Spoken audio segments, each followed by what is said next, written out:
So you watched Moneyball and thought, okay, Brad Pitt builds a baseball team using math. I get it. Stats are cool now. You probably left thinking it's a sports drama with a bunch of numbers, quiet office stares, and Jonah Hill trying not to panic. But what if I told you this isn't just a baseball movie? It's actually a character study, a revolution in slow motion, and a film that says more with silence than with action. Let's dive into what you didn't see in Moneyball. Before we step up to the plate, make sure to subscribe, tap the notification bell, and tell me in the comments what movie I should break down next. I'm director Ammar Hejazi, and today we're decoding the hidden genius behind Moneyball.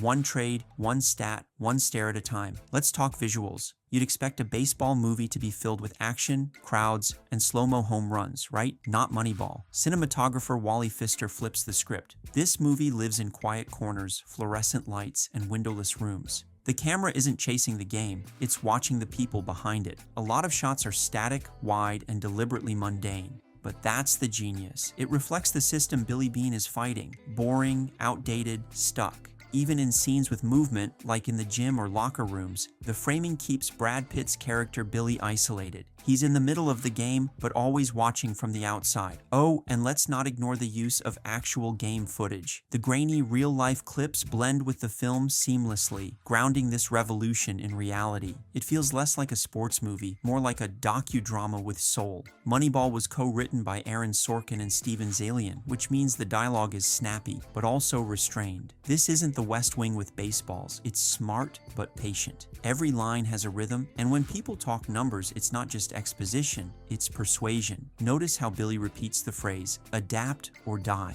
That's the thesis. It's not about baseball, it's about systems, about breaking tradition, even when tradition is comfortable failure. Also, the humor, subtle but effective, like when Billy says, would you rather get one shot in the head or 5 in the chest and bleed to death? That's not just dark. It's hilarious in a terrifying executive sort of way. And Jonah Hill's character, Peter Brand, is written to be the opposite of every sports guy trope. He's nervous, awkward, but his brain is his bat. Brad Pitt isn't chewing scenery here. He's playing against his movie star image. Low-key, internal, often saying more with a smirk or sigh than a speech. Watch the vending machine scene. He's tense, fidgety, popping peanuts like stress meds. It's funny, but it's also a reveal. Billy doesn't trust anyone. Not players, not scouts, barely himself. His scenes with his daughter, completely different tone. Soft, human, the only place he's not guarded.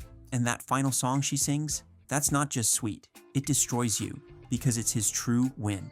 Jonah Hill delivers arguably one of his best performances here. Understated, respectful, and fully believable as the stats guy trying to change baseball with a spreadsheet. Even Philip Seymour Hoffman as Coach Art Howe, Quiet Resistance, he plays it with just enough frustration to remind us not everyone wants the system to change. Director Bennett Miller doesn't treat this like a sports movie. He treats it like a character study wrapped in a revolution. There's barely any on-field action. Instead, we watch phone calls, boardroom battles, and moments of doubt. It's anti-Hollywood in all the best ways. No dramatic game-winning home run, no freeze-frame celebrations. Even the pivotal 20-win streak is shot with restraint. The celebration is muted, the stadium half full, because the real victory isn't the scoreboard, it's the idea. Miller's pacing is purposeful. The film builds tension without flash. You don't even realize you're at the climax until you're already emotionally invested. Here's where it gets deep. The title sequence starts with classic baseball moments, then cuts to empty stands. That's your clue. This movie is about what happens when no one's watching. Billy never watches the games. He listens on the radio, paces, avoids the field. He's emotionally removed. That's not a character quirk, it's a survival mechanism. Losing hurt too much before. That final scene when he's driving and listens to his daughter's song, that's his real win. Not the World Series, not the money, but changing the game and knowing his daughter still sees him as more than his failures. The phrase, "it's hard not to be romantic about baseball," is repeated, once with sarcasm and once with sincerity. That's the arc. From cynicism to hope. If this breakdown helped you see the film differently, hit like, subscribe, and tap the notification bell.